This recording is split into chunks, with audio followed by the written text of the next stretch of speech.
Hey guys!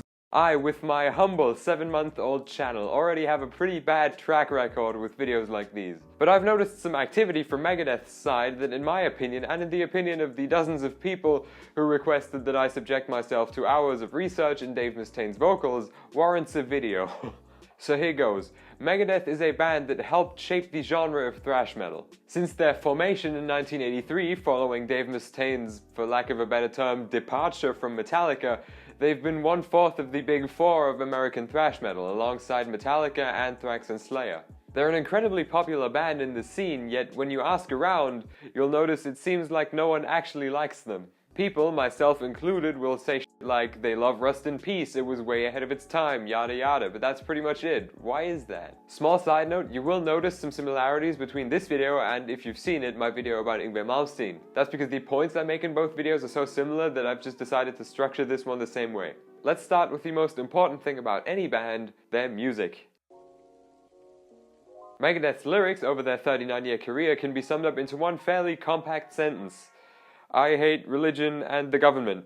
They're a band based around political and religious commentary and criticism and conspiracy. That's not a bad thing at all. Criticism of religion, society, and politics is the foundation of rock and metal. But after nearly 40 years, this may get a little old. Hangar 18, the conspiracies surrounding Area 51, Washington is next, society falling apart in preparation for the end of the world. We the People is about how the government takes control of its people, Holy Wars is about global religious conflict. And this all sounds fine on paper. After all, Megadeth is one band, so them sticking to one central theme with most of their songs shouldn't be frowned upon. But they really have been doing this for almost 40 years, just wrap your head around that for a second. The quality of Megadeth's music has certainly suffered over the course of their career, however, not quite in the same way as the quality of, say, Yngwie's music. Their problems don't lie with production quality or like sloppy recordings. It's the songwriting, vocals, and original ideas that you'll notice have gone downhill tremendously over the years. They recently released a new single entitled We'll Be Back, and the intro riff to that song is certainly reminiscent of their song The Threat Is Real from their 2016 album Dystopia. I'm aware this video will be copyright claimed for me showing you these snippets, but it's not monetized in the first place, so just take a listen.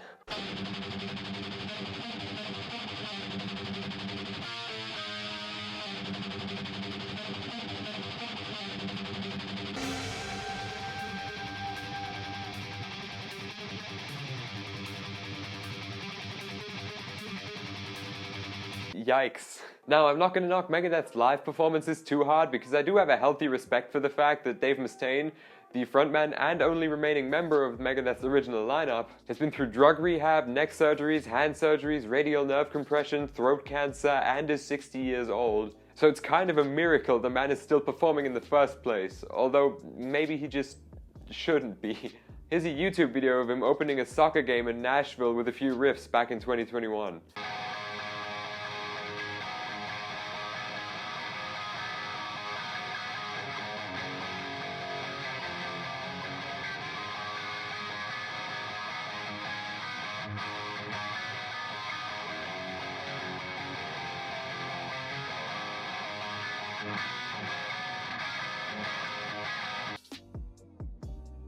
Megadeth has had an impressive member turnover, the worst way possible, and with Mustaine being the only consistent member throughout all the lineup changes, you can't help but think that he may be the common denominator. I actually like to refer to Dave as the Yngwie Malmsteen of thrash metal, as his attitude, temper, and the member turnover in his band are quite comparable to those of our favorite shredding Swede. In fact, because it's so funny, have an alphabetical list of all of Megadeth's past and present members who are not named Dave Mustaine. I have to read this because there's no way I could possibly memorize all of these. Chris Adler, Chris Broderick, Chris Poland, Chuck Baylor, Dave Ellefson, Dirk Van Buren, Gar Samuelson, Glenn Drover, James Lomenzo, James McDonough, Jeff Young, Jimmy DeGrasso, Kiko Loureiro, Marty Friedman, Nick Menza, and Sean Drover. Mustaine has also been known to be an absolute delight to be around in general, and while he knows he's generally disliked, claims this is still because of his unfortunate departure from Metallica back in '83. There are records of this man telling African women with too many children to put a plug in it and calling a fan at a show faggot and cunt before throwing him out.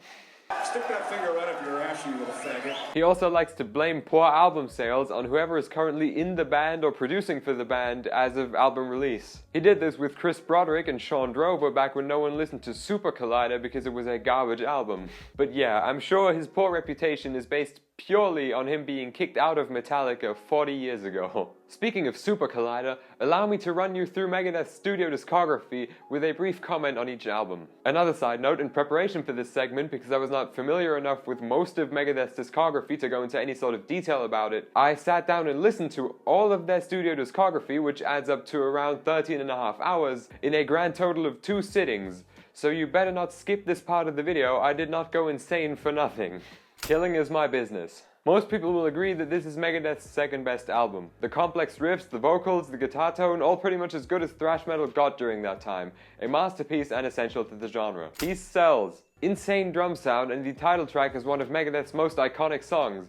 Does it measure up to their debut album? In my opinion, not quite. But it's still a classic and quite pleasant to listen to. So far, so good, so what? Nah. Ugh. Good lord, who would have thought that a Sex Pistols cover would be the best song on a Megadeth album? Not only are none of these songs on this album besides In My Darkest Hour really any good, the amount of bass in that mix will make even a big bass head like myself beg for mercy. Ironically, the only 2 people I've ever heard praise this album were bass players.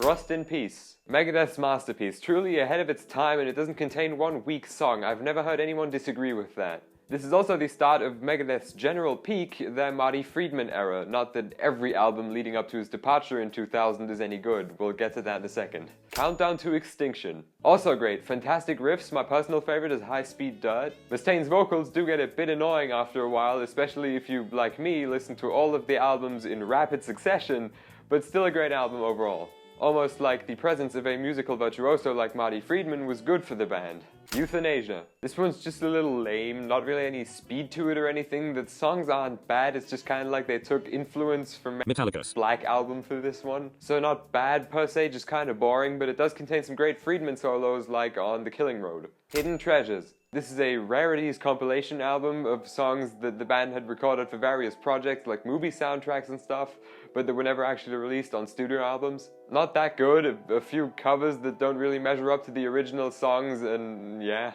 Also, while this isn't relevant to the music itself, this is where Megadeth's album covers start to just permanently go to shit. Like, in an era where people still had to buy physical copies of your music, you'd think they'd put a little effort into that, but no. Cryptic Writings.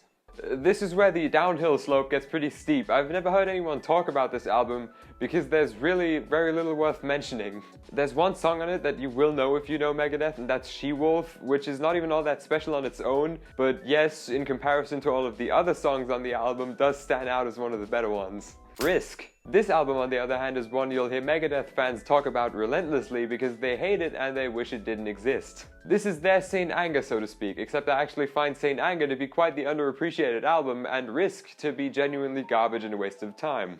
Just Google Megadeth Risk memes and you'll see what the fans think of this one. Not even Friedman's presence could save them there. The World Needs a Hero. I'd feel a bit harsh calling this album terrible, it's just kinda nothing. The music is about as good as the album cover. Also, shortly after the release of this album, Megadeth temporarily disbanded following Mustaine's return to rehab and his subsequent hand injury, which rendered him unable to play with Megadeth properly until 2004, when they released The System Has Failed. Yep, it sure has. The band is now back together after Dave regained use of his hand and relearned how to play the guitar. Ironically, Dave's guitar playing is actually the only thing on this album worth defending. Okay, maybe that's a bit harsh. This is certainly not their worst album, and some of the tracks are actually half decent. But while you'd expect Mustaine's performance to suffer after debilitating nerve damage to his hand, it's actually the songwriting that suffers. No good. United Abominations. Politics, politics, politics.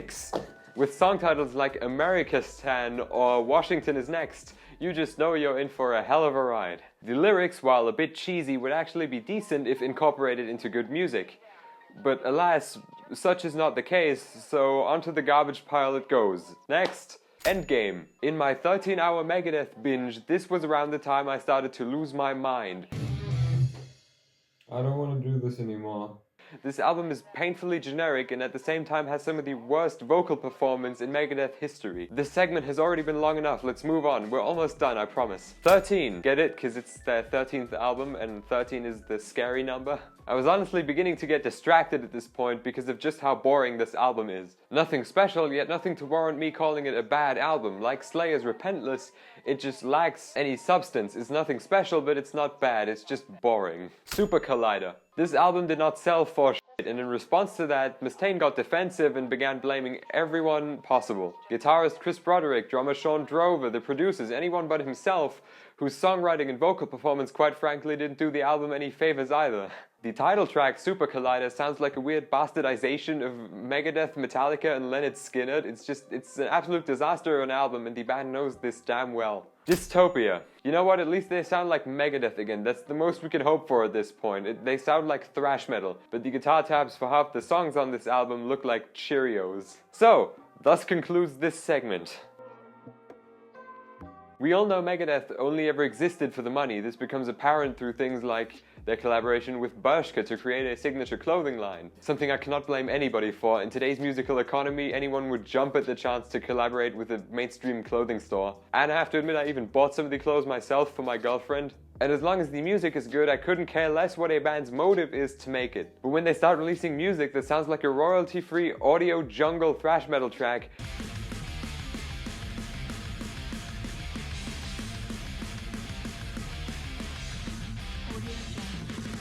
then release nothing for years, and then begin selling NFTs, that's where I and most fans firmly draw the line. When I saw that Megadeth started a whitelist Discord server and was teasing a Rattlehead-themed NFT library, I think I had a small stroke. Introducing Megadeth's Cyber Army 3.0, a Web3 ecosystem dedicated to hashtag Megadeth fans and collectors.